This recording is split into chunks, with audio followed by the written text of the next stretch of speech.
आज हम आपको एक ऐसी लेखिका से मिलवाने वाले हैं जिनसे मिलकर आपको बहुत खुशी होगी। तो चलिए चलते हैं उनके घर और जानते हैं उनकी लेखनी और पर्सनल लाइफ के बारे में।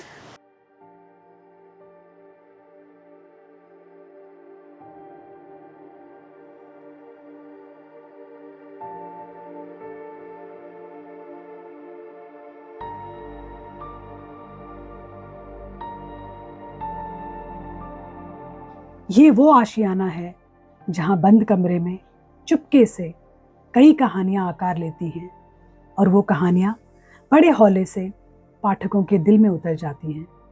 महाराष्ट्र राज्य हिंदी साहित्य अकादमी की रचनाकार से मिलिए सीरीज़ में आज हम आपको मिलवा रहे हैं प्रियदर्शनी पुरस्कार, व्यंग्यश्री पुरस्कार, हरिशंकर परसाई स्मृति सम्मान जैसे कई पुरस्कारों के बाद हाल ही में व्यास सम्मान से सम्मानित हिंदी की जानी मानी लेखिका सूर्यबाला जी से। नमस्कार सूर्यबाला जी, महाराष्ट्र राज्य हिंदी साहित्य अकादमी की रचनाकार से मिलिए सीरीज़ में आपका स्वागत है और हमें बहुत खुशी हो रही कि हम इस अवसर पर आपसे मिल रहे हैं जब आपके उपन्यास को व्यास सम्मान से सम्मानित किया जा रहा है। इसके लिए पहले तो आपको बहुत बहुत बधाई। बहुत बहुत धन्यवाद आपका। ये उपन्यास बहुत सराहा जा रहा है और सम्मानित होना बहुत बड़े गर्व की बात है हमारे लिए। क्या लगता है आपको इतना पॉपुलर क्यों हो रहा है ये उपन्यास? देखिए ऐसा है ना कमला जी, पहले तो महाराष्ट्र अकादमी का बहुत बहुत धन्यवाद, आभार। उन्होंने ये सोचा, ये योजना बनाई और आपने मेरे व्यास सम्मान को लेकर बधाई दी, उसके लिए भी आपका और अपने पाठकों का बहुत बहुत धन्यवाद। और ये उपन्यास पॉपुलर क्यों हो रहा है, ये सिर्फ शायद मुझे लगता है कि एक तो आज हमारे देश में जो कुछ चल रहा है इसमें मैंने एक निम्न मध्यवर्गीय युवक के माध्यम से विस्थापन की पीड़ा दिखाई है। ये देश से हज़ारों से कहीं ज़्यादा युवक हर वर्ग के, उच्च वर्ग के, मध्य वर्ग के, निम्न वर्ग के, वो जिसे देखिए जैसे अमेरिका या विदेश उनका मक्का मदीना हुआ है, वो चले आ रहे हैं। तो वो हर माँ की पीड़ा है, हर घर परिवार की पीड़ा है, लेकिन किसी को यही नहीं मालूम कि जो वहाँ जाते हैं युवक, उन पर क्या बीतती है, उनकी क्या पीड़ा है। तो उस पर भी बहुत से उपन्यास लिखे गए हैं, ऐसा नहीं कि ये पहला उपन्यास है, लेकिन मैंने उसके माध्यम से अपने देश और विदेश, या आप कह सकती हैं पश्चिमी संस्कृति और अपनी संस्कृति, दोनों संस्कृतियों की आपसी मुठभेड़, क्लैशेस को दिखाया है। जब आप अपने देश में रहती हैं ना, तो अपनी संस्कृति को, अपनी चीज़ों को, अपने विचारों को, अपनी मान्यता को, अपनी भाषा को, अपने खान पान को उतना नहीं समझ पाते हैं। एक हमारे अंदर हीनता बोध सा है, आप माने या ना माने, भाषा को लेकर के, हर चीज़ को लेकर। तो पता नहीं क्यों मेरा मन शुरू से बहुत दुखता रहा है और मुझे लगता है कि मेरी तरह बहुत से लोगों का दुखता रहा है, बहुत से लोग वही कुछ महसूस करते रहे। तो एक तो मुझे विस्थापन की पीड़ा, मेरा 84 में एक उपन्यास आया था अग्निपंखी, उसमें मैंने गांव से शहर आने वाले युवकों की पीड़ा दिखाई थी और गांव के घर पे क्या बीतती है, शहर में उस पर क्या बीतती है। और अब 20 साल बाद, 25 साल बाद वही चीज़ एक नए सिरे से देश से विदेश जाने वाले युवकों के साथ हो रहा है। वो जो जाते हैं ना, जो वहाँ की संस्कृति के साथ घुल मिल सकते हैं, ना विदेशी समाज उनको अपनाता है और ना वो अपने देश की संस्कृति को, अपने देश को, अपने घर को, अपनी मिट्टी को छोड़ पाते हैं। इन सारी चीज़ों को लेकर के मुझे लगता है कि मेरे पाठकों को वो मिला जो इन दिनों हर घर में घट रहा है, हर के हृदय में हो। लेकिन ये है कि है वो ग्लैमर, वो चीज़ इतनी ज़बरदस्त है, कोई अपने को रोक नहीं पा रहा है। तो मैंने यही चीज़ मेरे मन में बहुत दुखी।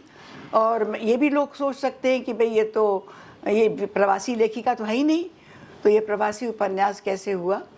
तो मैं इतनी बार गई हूँ, क्योंकि मेरा बेटा रहा है, मैं इतनी बार गई हूँ विदेश, और अनायास मुझे वहाँ का समाज, वहाँ की संस्कृति, वहाँ की स्त्री मुक्त स्त्री जो कहते हैं संसार के सबसे समृद्ध देश, जी, उसका समाज, वहाँ की कैसा परिवार हो रहा है, कितना विच्छिन्न, कितना विखंडन व्याप रहा है, क्या कुछ हो रहा है, बच्चे किस तरह अकेले पढ़ते जा रहे हैं।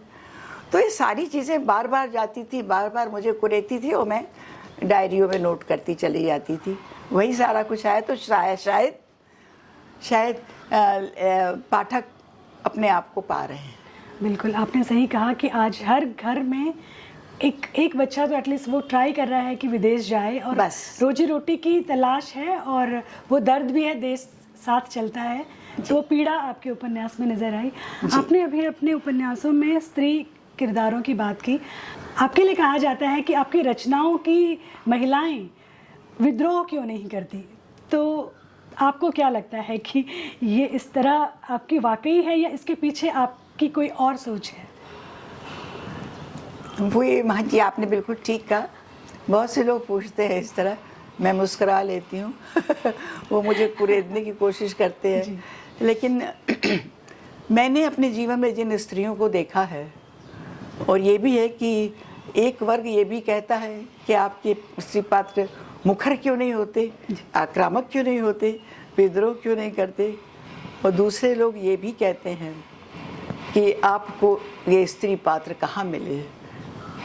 मेरे पहले उपन्यास मेरे संधि पत्र की शिवा के लिए कहा किसी ने कि शिवा कभी मिले तो उसे मेरा प्रणाम दीजिएगा। क्या बात। तो मैं लोगों से ये कहती हूँ कि मेरे स्त्री पात्रों मुखर आक्रामक नहीं होते, लेकिन वो गलत को नहीं स्वीकारते कभी जी, कभी गलत के सामने झुकते नहीं हैं, और वो अपनी तरह से अपनी समस्याओं का समाधान निकालते। उन स्त्री पात्रों के पास इतना आत्मविश्वास रहता है कि वो अपनी जो उनके सामने समस्याएं हैं, क्योंकि हर स्त्री की समस्या अलग होती है, तो वो उसका समाधान। आप ये जो है कौन देश को वासी वेणु की डायरी में बहुत से लोग ये कहते हैं कि मैडम ये वेणु की डायरी नहीं, ये माँ की डायरी भी है। वाह। तो दो डायरियाँ इसमें समानांतर पैरेलल चल रही होती हैं, वेणु की बेटे की और माँ की। और प्रयोगशीलता की बात जो लोग कहते हैं, तो इसमें कहीं माँ हेलो माँ करके बेटा माँ से बात कर रहा है, और कहीं माँ सोच रहे हैं या बात कर रहे हैं, इस तरह चल रहा है। तो यहाँ पर जो बेटा विदेश में रह के सोच रहा है, और जो माँ, तो माँ का चरित्र भी मुझे लगता है कि लोगों को बहुत ज़्यादा, लोगों के मन को निचोड़ा है माँ के चरित्र। वो कहती है आपकी कैसी ये माँ है, जो कि लोगों ने कहा कि हमने इस माँ को जिया है। आपके उपन्यास को सिर्फ पढ़ा नहीं है, हमने एक एक बात में अपने आप को जिया। तो मेरी स्त्री ऐसी है, वो हाँ, और सबको लेकर चलती है, क्योंकि मैं ये मानती हूँ कि परिवार को लेकर जो स्त्री चलती है, वो पूरे समाज को, वो विश्व को लेकर चलती है। वो और जब हम आज की स्त्री, आप इसको बुरा न मानिएगा, आप तो अगली पीढ़ी की हैं, एक नया ट्रेंड चल गया है, अपने लिए जीना, आत्ममुग्धता, अपनी स्पेस अपने लिए जीना। हर बात में जैसे हमें डर लगा रहता है कि ये कोई हमारी स्पेस छीन, अरे कोई हमारी स्पेस नहीं छीनेगा, कोई हमारी स्पेस नहीं छीनने वाला है। और हम अपनी स्पेस अपने आप बनाते हैं, बल्कि हमें जब हम दूसरों को स्पेस देंगे तो दूसरे हमें स्पेस देंगे। जब हम दूसरों के सामने झुकेंगे तो दूसरे हमारे सामने और ज़्यादा झुकेंगे। तो ये मैं ऐसे ही नहीं कह रही हूँ, मैंने अपने जीवन में बहुत सी स्त्रियों को देखा है और मैंने खुद ही प्रयोग किया है। तो मुझे अब तक जो कुछ मिल पाया वो मैंने इस उपन्यास में माँ के माध्यम से, और इसी उपन्यास में मैंने दोनों स्त्रियाँ दिखाई हैं जी। वो पूर्व की स्त्री भी, पश्चिम की स्त्री भी, आधुनिक स्त्री भी और पहले की स्त्री भी, और दोनों स्त्रियों के परस्पर संवाद दिखाए हैं। और उसमें किसी भी स्त्री का पक्ष नहीं लिया है, वो सारी कुछ मैंने पाठकों के सामने खोल दिया है। उनके सामने वो मुक्त हैं अपने निष्कर्ष निकालने की। जी बिल्कुल सही कहा आपने कि हमारे देश में शायद परिवार जो जुड़े हैं, जुड़े हुए हैं, महिलाओं के बिल्कुल, उनकी मेहनत से जुड़े बिल्कुल हुए। बिल्कुल ठीक कहा आपने, बिल्कुल। ये तो हुई महिलाओं की बात। समाज आपकी है। रचनाओं में ठेठ देहाती किरदार भी हैं, जी। गांव कस्बों के किरदार भी हैं, शहर की चकाचौंध भी और अब विदेश भी। इतनी बड़ी रेंज, तो ये किरदार कैसे चुनती हैं आप और इतना बड़ा कैनवास कैसे क्रिएट करती हैं?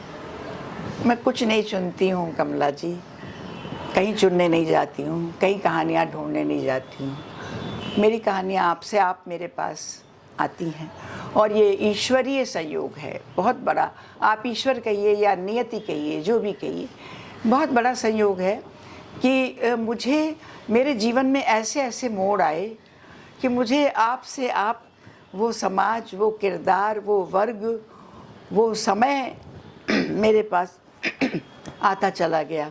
जैसे कि मैं पैदा हुई बनारस, वाराणसी अब कहते हैं, बनारस में एक जो कहते हैं सामान्य शहर, लेकिन मेरा विवाह हुआ बिल्कुल गांव में, जहाँ कि अब मुझे लगे कि मैं कहाँ किसी आदिवासी उसमें आ गई हूँ और मैं आदिवासी गुफा में चल रही हूँ।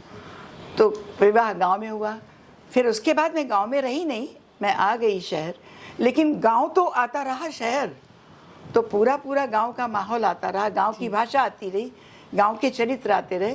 फिर मेरे पति शिप में थे, तो वो हम बिल्कुल बॉल की तरह उछाल दिए गए समुंदर की लहरों में। तो वहाँ पर मेरे पति 8 महीने 10 महीने मैंने पति के साथ विदेश यात्रा की, आज से 50 साल पहले। क्या? तो वो मुझे मिला कि अपने ही देश में अपनी भाषा कैसे बहिष्कृत है, कैसे निषेध है, कोई हिंदी नहीं बोल रहा है, सब इंग्लिश ही बोल रहे हैं। यहाँ से 50 साल पहले की बात। उसके बाद मैं आ गई महानगर बॉम्बे और इसके बाद मेरा बेटा विदेश गया, तो विदेश अमेरिका में रहने के मुझे बहुत, और अमेरिका को जिस ग्लैमर, जिस बहुत समृद्ध देश, बहुत उसमें जा रहे हैं, वहाँ जाके ऐसे ऐसे मोह भंग होते हैं एक संवेदनशील व्यक्ति के लिए। सबको शायद ना लगे, सबको तो लगा कि उसी भाव पेट्रोल है, उसी भाव दूध है, बहुत अच्छा देश है, आइसक्रीम जितनी चाहे उतनी खाओ। लेकिन क्या छूट रहा है हमारा, क्या कुछ छूट रहा है हमारा, उन नुकसानों का कहीं कोई हम नहीं रखते हैं हिसाब। तो ये हमारी जो कहानी है, ये उपन्यास है कौन देश को वासी, ये उन नुकसानों का हिसाब करता है जो हम खो रहे हैं, जो हमसे छिन रहा है। तो चेतो मेरे इस उपन्यास का यही है कि आप अपने देश में देखिए, बहुत तेज़ी से अमेरिका बस रहा है, बिल्कुल बहुत तेज़ी से अमेरिका के झोंके आ रहे हैं। और मैं जाके हमेशा ये सोचती हूँ कि अपने देश अमेरिका में भारत बसे वो बहुत अच्छा है। भारत माने भारतीय मूल्य, भारतीय संस्कृति, भारतीय सोच, लेकिन भारत में अमेरिका ना बसे, हमारे पास सुरक्षित रहे जी, अपनी चीज़ें ना छूटे, यही दुख and much the grief my heart. Suryabala ji, हमारा सौभाग्य कि मुश्किल से आज आप हमें मिली, क्योंकि आप इतने सालों से लिख रही, 50 साल से तो आप मुंबई में हैं और शायद कॉलेज टाइम से लिख रही हैं, लेकिन आप मंचों पे बहुत कम नज़र आती हैं, तो ऐसा क्यों है? ऐसा भी इसलिए है कि थोड़ा सा तो मेरी प्रकृति कह लीजिए, मैं घरेलू बहुत हूँ, और दूसरे मैं आपको बिल्कुल सच बताऊँ तो लेखन मुझे जितना अच्छा लगता है, सारे लेखक उतने अच्छे नहीं बिल्कुल सही। वो एक ऑरा बना के चलते हैं, एक महानता का वो बड़ी बड़ी विनम्रता तो रहती है, लेकिन उस विनम्रता के पीछे भी जी मैं बहुत कुछ भाप महसूस कर देती हूँ, और उसके बाद मिलता भी है, लेकिन कभी कभी नहीं भी मिलता है तो और घर की प्रकृति ऐसी कि मैं आपसे कहूँ तो आप हंसेंगी और सुनने वाले भी हंसेंगे कि मुझे लगा कि जब मैं जाती हूँ कहीं तो मेरे पति मुझे रोकते नहीं, कभी नहीं रोका, जाओ। लेकिन अगर मैं नहीं जाती तो उन्हें अच्छा लगता है ऐसा मैंने महसूस किया। मैं क्यों जाऊँ वहाँ, मेरे एक नहीं जाने से थोड़ी सी चीज़ें मुझसे छूटेंगी, मालूम है। कभी कभी बहुत अच्छे व्याख्यान, बहुत अच्छी बातें सुनने, तो मैं ये मानती हूँ कि जीवन में सब कुछ नहीं मिला करता, और मेरी प्रकृति इसके अनुकूल नहीं थी हमेशा। तो लेखन बहुत अच्छा। और एक बात कि नहीं जाने से मुंबई की दूरियां, क्योंकि अभी तो इस अक्टूबर 15 अक्टूबर को मैं 50 साल आधी सदी पूरी कर लूँगी मुंबई में रहने की। मैं महाराष्ट्र की धरती को सिर आँखों से लगाती हूँ। इस धरती ने मुझे बहुत कुछ दिया है, कभी मैं इसका कर्ज उतार नहीं पाऊँगी। और ना महाराष्ट्र के लोगों को, महाराष्ट्र की सोच, महाराष्ट्र की समझ, ये मेरे मुंह से अनायास निकल रहा है क्योंकि मेरे अंदर है। तो बस ये चीज़ थी, थोड़ी अपनी प्रकृति पसंद नहीं आना, थोड़ा ये भी देखना कि इस लाइन में भी बहुत ज़्यादा वही सब है जो किसी दूसरे क्षेत्र में होता है। तो इसलिए मैं नहीं गई। और बहुत ज़्यादा मैं नहीं समझती कि जितना नुकसान हुआ उससे ज़्यादा लाभ हुआ कि ज़्यादा समय मिला मुझे लिखने के लिए। बिल्कुल सही कहा आपने कि जो सृजन करता है उसके लिए अकेलापन उसका सबसे बड़ा साथी होता है। जी जी। सूर्यबाला जी, जैसे अभी आपने कहा कि सब कुछ हर किसी को मुकम्मल जहाँ नहीं मिलता। जी। तो आपके साथ भी ऐसा हुआ कि बहुत जल्दी पिताजी का साथ छूटा? जी, आपने पढ़ा है मुझे। जी बिल्कुल। और वो बचपन आपका जिस तरह से शायद वो संवेदनाएं लेखन में आई, और फिर कैसे हुई थी शुरुआत लेखन की? कि आप डायरियाँ लिख रहे थे, कैसे वो कहाँ शुरुआत हो रही थी, और कब से एक संवेदनशील लड़की अपनी भावनाओं को कागज़ पर उकेर रही थी? देखिए, वही कुछ हुआ था जो हर रचनाकार के साथ होता है। मेरा बचपन बहुत सुंदर था। मेरे माता पिता, ये कहना बहुत ज़रूरी है कि मेरे माता पिता ने उस ज़माने की, उस जनरेशन की बेटियों की तरह कभी नहीं कहा कि तुमको पराए घर, बेटियां पराई धन है, पराए घर जाना है, ये सीख लो वो सीख लो। नेवर, उन्होंने कभी नहीं कहा। हालांकि हम बड़े सामान्य मध्य वर्ग के थे और गाना गाओ और सितार बजाओ और ये करो, कविता। फिर पिता मेरे शायरी करते थे। तो मुझे अभी तक याद है, मैंने बहुत बार कहा है, बार बार दोहराऊंगी कि बांसुरी पर अलैया बिलावल निकालते थे, बज्जी और तोता मैना पालते थे, घर के आंगन में ही मछलियों का हौस था, फव्वारे थे। तो वो एक एस्थेटिक, एक तरह का एक सौंदर्य भावना, क्रिएटिविटी, रचनात्मकता और छंद, दोहे, कवित्व, चौपाई, ये सब घर में, माता पिता भी दोनों।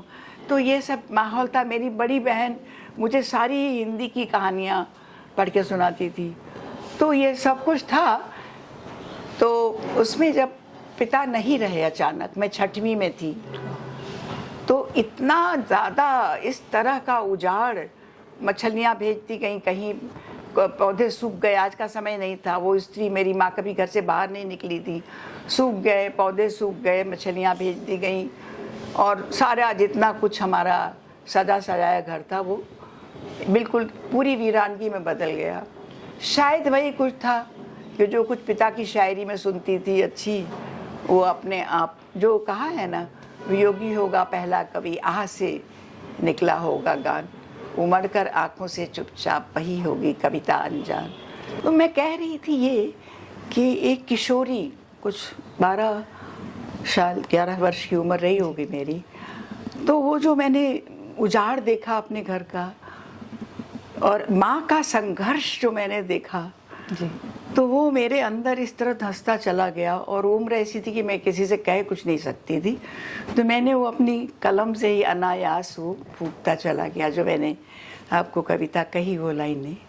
नॉर्थ इंडिया का, उत्तर भारत का बहुत ही सम्मानित एक समाचार पत्र था, आज भी है, लेकिन वो बात नहीं है। तो उसमें मैंने देखा बाल संसद, तो मैंने अपनी कविताएं वो बाल संसद में भेजनी शुरू की। वो छपने लगी तो अच्छा लगा, लिखना भी अच्छा लगता था और छप के आती थी तो वो भी अच्छा लगता था। तो ये चलता रहा सिलसिला। और एक बहुत अच्छी बात हुई है कि मुझे एक बहुत शालीन व्यक्ति, वो आज के जो विशेषांक संपादक थे, उन्हें मैं प्रणाम करती हूँ, आदरणीय मोहनलाल गुप्त, उस समय के हास्य व्यंग्यकार भी थे बहुत अच्छे, बेटा बनारसी के बाद। तो उनसे एक बार मिली तो बात हुई कि अरे तुम तो मेरे बिल्कुल पड़ोस में रहती हो। उन्होंने अपने घर बुलाना, कहे तुम अच्छी अच्छी किताबें ले जाओ, पढ़ो। उनको पता चला कि पिता नहीं है, अनाथ लड़की है, और बाकी चीज़ों का अनुमान उन्होंने लगा लिया। तो इस तरह मैं छपती रही और उन्होंने इंटरमीडिएट से ही मुझे वयस्क पृष्ठों पर छापना शुरू कर दिया। क्या? तो बीए में आते आते मेरी, और वैसे बड़े धीरे से बोले कि सुनो, तुम कहानियाँ भी लिखो, कहानियों का हम पारिश्रमिक दे सकते हैं। इतना सब सोचा ना, तो मैं कहानियाँ भी और लिखती तो थी ही जी। तो दी। इसके बाद तब तक मैं एमए और पीएचडी में एनरोल हो गई थी। और जैसे सब मध्य वर्गीय लड़कियों के साथ होता है, सबसे बड़ी जो उनकी होती जीवन का मोड़, वो विवाह हो जाना। बिल्कुल। और वो भी एक ऐसी माँ की 4 लड़कियों में तीसरी बेटी का विवाह। तब तक तो माँ की सारी पासबुकें खाली हो चुकी थी, तो उस तीसरी बेटी का विवाह होना, और वो भी इस तरह होना जैसे कि बिल्कुल छप्पर फट जाए, समृद्धि का छप्पर फट जाए। ऐसा सुदर्शन युवक मिलना, समृद्धि मिलना, उदार लोग मिलना, इतना उदार परिवार मिलना, मुझे अभी तक कभी नहीं भूलता है। आज के समाज में ये एक मिसाल है कि जहाँ मेरा विवाह ठीक हो रहा था, उनको पता था कि इनकी माँ कुछ भी देने के उसमें नहीं। मेरी माँ ने मकान बेचने का, एक छोटा मकान था, तय किया कि इस मकान को बेचकर मैं इस तीसरी बेटी की शादी करूँगी। उनको पता चला उसी शहर में, तो उन्होंने कहलाया मेरी माँ के पास कि आप कुछ देंगी भी तो हम नहीं लेंगे। ये वाक्य मेरे कान में गया और मैंने मन मन में सोचा कि मेरा पूरा जीवन इस परिवार के लिए समर्पित। तो शायद यहीं से मेरी वो स्त्री शुरू होती है जी। जो आपने कहा। तो उसके बाद कहाँ का लिखना और कहाँ का कुछ, क्योंकि दुख की शरण स्थली थी और दुख तो समाप्त हो गए थे। तो मैं ये उस समय की बात कर रही थी, ये अपनी कहानी रेस की। तो खैर वो रेस की तो बात की बात हुई, बीच में ये हुआ कि मैंने तो लिखना बंद कर दिया था। आप कहेंगे कि रेस कहाँ से आ गई? तो इस तरह आई कि मैंने लिखना बंद कर दिया था और पति के साथ तब तक 3 छोटे छोटे बच्चे थे और अलीगढ़ में हम अलग रहते थे। तो वहाँ पे मैं सारी पत्रिकाएं लेती थी और ये एक पत्रिका में एक दिन मैंने सारिका में एक बहुत अच्छी प्रेम कहानी पढ़ी, बड़ी कोमल अच्छी प्रेम कहानी, लेकिन प्रेम कहानी की एक बड़ी व्यंग्य प्रतिक्रिया मेरे अंदर आती चली गई। और मतलब लिखना तो अंदर था ही ना, वो अपनी खुशी में, अपनी समृद्धि में भूली हुई थी, लिखती चली गई धारा प्रवाह। 4 पृष्ठों की वो प्रतिक्रिया हो गई। तो जब आप कुछ अच्छा लिखते हैं ना, आपको ये महसूस होता है कि हाँ कुछ अच्छा लिख गया है। मैंने उसको मोड़ा और उसको पत्रिका के संपादक थे सारिका के उस समय हिंदी के बहुत वरिष्ठ कथाकार कमलेश्वर जी के पास भेज दिया पाठकीय प्रतिक्रिया के रूप में। तो कि पाठकीय प्रतिक्रिया अपना निकल गया, हल्का हो गया मैं और बहुत खुश, भूल भी गई।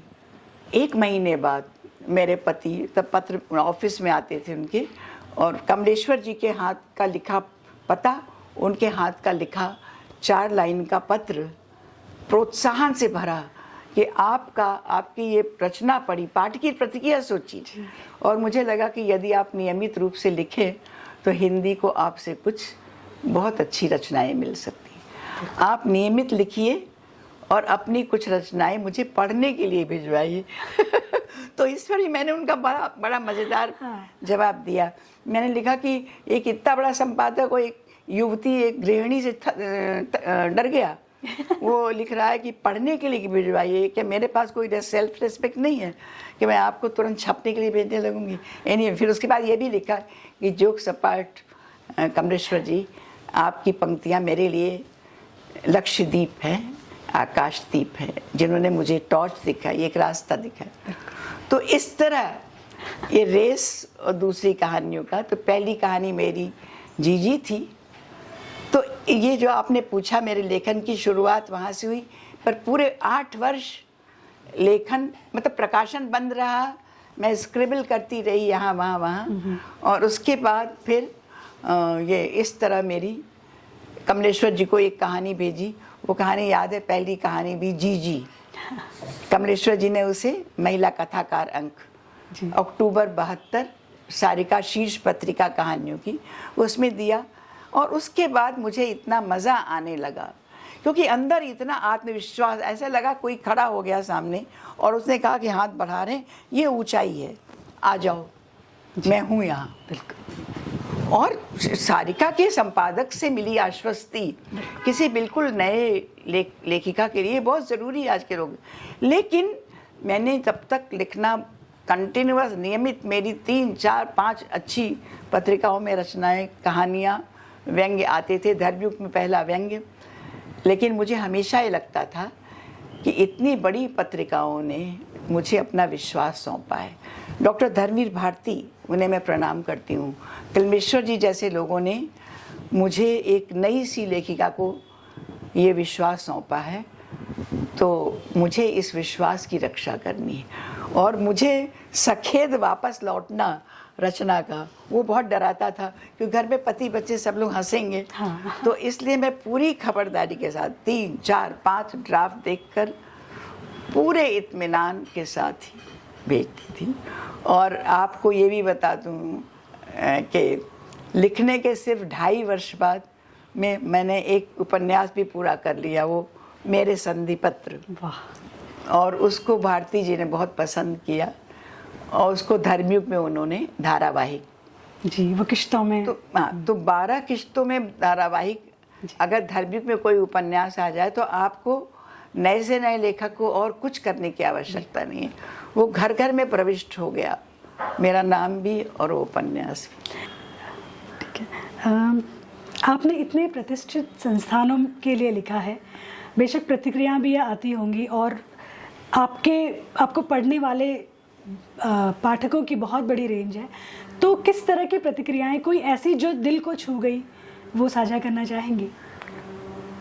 मैं अपने पाठकों से कहती हूँ, एक ने कहा था एक बार मंच से कि सूर्यबाला जी को नहीं मालूम कि हम पिछले कितने वर्षों से, 4 दशकों से उनके साथ हैं। वाह। ऐसी किसी पाठिका ने मंच से आकर कहा। तो मैंने उनसे कहा कि अगर आप साथ न होती तो मैं इतने वर्षों तक ऐसा लिख ना पाती। तो कहीं हर लेखक को एहसास होता है, पुरस्कार आपको कितने भी मिल जाएं, बहुत बड़ी चीज़ होती है, पहचान देते हैं, प्रोत्साहन देते हैं, लेकिन आपको असली खरा बोलता है आपका पाठक। तो आपको, मैं हमेशा मानती हूँ, पुरस्कारों तक या कहीं तक ले आने वाले मेरे पाठक हैं, मेरे इष्ट मेरे पाठक हैं। तो पाठकों की प्रतिक्रियाएं बहुत, एक तो मैं आपको बताऊं कि उसने कहा कि जो शायद मैंने कहा अभी कि शिवा कहीं मिले तो मेरा प्रणाम दीजिए। दूसरी मेरे मतलब कहा किसी ने मुझसे कौन देश को वासी, पहले तो कहा कि उन्होंने सोचा कि सूर्यबाला जी तो पतली पतली देती थी और ये इतनी मोटी पुस्तक उन्होंने दे दी, कैसे ख़त्म होगी, कैसे पढ़ेंगे। कहा लेकिन हमने पढ़ना शुरू किया। बहुतों ने कहा कि पढ़ना शुरू किया तो रखा नहीं। और उन्होंने कहा कि सूर्यबाला जी जब ये पुस्तक उपन्यास समाप्त हो रहा था तो मेरे मन में आया कि ये समाप्त क्यों हो रहा है।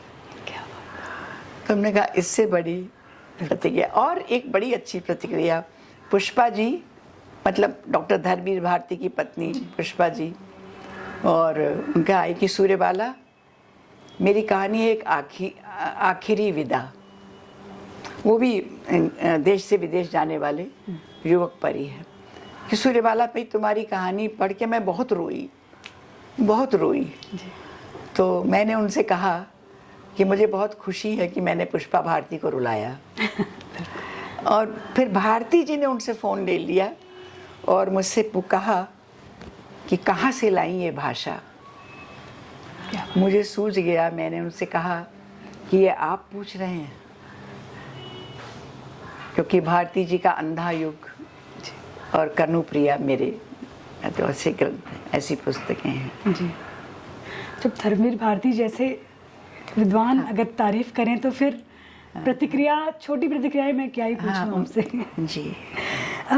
आप इतने सालों से लिख रही हैं, इस बीच लेखन विधा और लेखकों की जो बाढ़ है, क्या बदलाव महसूस किया आपने इतने लंबे सालों से? बदलाव तो बहुत से आए कमला जी, और हम महसूस भी कर रहे हैं क्योंकि हमारे सामने से तो 3 पीढ़ियाँ, 3 जनरेशन एक साथ लिख रही हैं और हम देख रहे हैं। जो कहते हैं ना, तमाशाए अहले करम देखते हैं। तो बहुत अच्छे बदलाव भी आए हैं क्योंकि समय बदला है और समय के साथ हमारा लेखन बदलता है, लेखक बदलता है, पुरानों की भी दृष्टि बदलती है, हमारी भी दृष्टि बदलती है, हमारी भी स्त्री बदली है। और लेकिन जब मैं अपने समय से और आज के समय में की तुलना करके देखती हूँ तो कुछ बातों से बहुत खुशी होती है। अभी मेरे पास बिल्कुल नए लेखकों की 2-3 पुस्तकें हैं, मैं तुरंत प्रतिक्रिया देती हूँ और बताती हूँ कि इस समय की जटिलता को कितने कौशल से बांधा है। वो आसान नहीं है, उतना गहराई में जाना, उतनी बारीकी से उसको पकड़ पाना और फिर व्यक्त करना। ये आज के नए नए युवा कथाकार भी कर रहे हैं, बहुत है। लेकिन बीच में ये जो हमारी सबसे बड़ी बाधा है वो है रफ्तार। इस समय की इतनी तेज रफ्तार कि हमें त्वरित चाहिए। हमें जहाँ 1-1 महीने पहले, 15 दिन पहले तार मिला करते थे, आज के बच्चे टेलीग्राम जानेंगे भी नहीं, तब हम अपना लिखते थे, संवारते थे। और आज तो वो उस लेखन जो है वो जल्दबाजी का काम नहीं है जी। बहुत बड़ी तपश्चर्या है, बहुत बड़ी तपश्चर्या। मैं तो तीर्थ मानती हूँ, मंदिर मानती हूँ। तो ऐसे इसमें जो है और प्रलोभन, बाजार का प्रलोभन जी।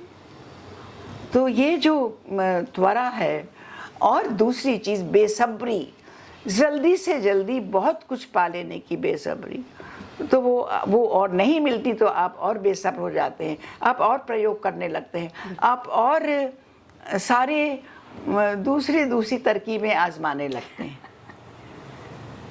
तो वो उससे बचा ले गए हैं जी। मैंने देखा है कि जिसको जो लिखना है वो तो लिखेगा, हर तरह जो के अंदर से गहरा है और अपने को इस ग्लैमर प्रलोभन से बचा ले जाएगा, साहित्य के बाजार से बचा ले जाएगा, वो तो कुछ खरा देगा ही। वरना सबसे बड़ी परेशानी ये है कि जो बहुत अच्छा लिखा जा रहा है, देखिए हर समय में होता है, कुछ बहुत उत्कृष्ट भी लिखा जाता है, कुछ बहुत सामान्य भी लिखा जाता है जी। आज भी वही हो रहा है। लेकिन हो ये रहा है कि कभी कभी जो कहते हैं ना कि खोटे सिक्के खरे सिक्कों को बाजार बाहर कर दे, वो होता है तो दुख लगता है। जैसा आपने कहा कि आज के युवाओं को चिट्ठी तार समझ में नहीं आते, आज अब इंस्टेंट मैसेजेस और वीडियो कॉल का ज़माना है जी। तो यहाँ पर हिंदी पढ़ने वालों की क्या संख्या कम हो रही है? क्या हिंदी में प्रयोग किया जाए और हमारे लेखक जिस तरह हम अभी बातचीत कर रहे हैं या रचनाओं को बोलकर या वीडियो के माध्यम से लाएं तो कोई फ़र्क आए? क्या कुछ बदलाव, इस तरह की गुंजाइश नज़र आती है? देखिए मैं ये मानती हूँ, मैं समय के साथ जिस तरह बदलना था, जिस हद तक बदलना था, नहीं बदल पाई। और मुझसे लोग कहते हैं कि अरे मैडम, हम आपको बताते हैं, हम तो एक बार एक चीज़ लिखते हैं, एक साथ 100 जगह चली जाती है, एक साथ 500 जगह, बहुत अच्छी बात है। मैं नहीं कर पाई तो मैं उसको बहुत अच्छा, बड़ी उसकी कोई वो नहीं मान सकती। जितना हम कर ले जाएं अच्छा है, लेकिन हमें कंप्रोमाइज़ नहीं करना है, कोई समझौता नहीं करना है। बाकी हमें तो जो जैसे हम ये डिजिटल की बात करते हैं, ई बुक की बात करते हैं, तो मैं मानती हूँ कि हमें पुस्तकों का मोह लगता है। गुलदार की कविता है ना, किताबें झांकती हैं अलमारी की, उससे बड़ा है। तो नॉस्टैल्जिक होने के लिए और उसके लिए ये सारी चीज़ें अपने का सच है, लेकिन प्रैक्टिकल व्यवहारिक उससे ये भी सच है कि हमें तो हर महीने इतनी कहानी, अच्छी किताबें हमें यूं ही बेचनी पड़ती। तो अगर वो ई बुक होगी तो हमें नहीं, हम उसमें पढ़ लेंगे। और नई जनरेशन जिसकी आदत है वो उसको वही अच्छा लग रहा है, पढ़ रहा है।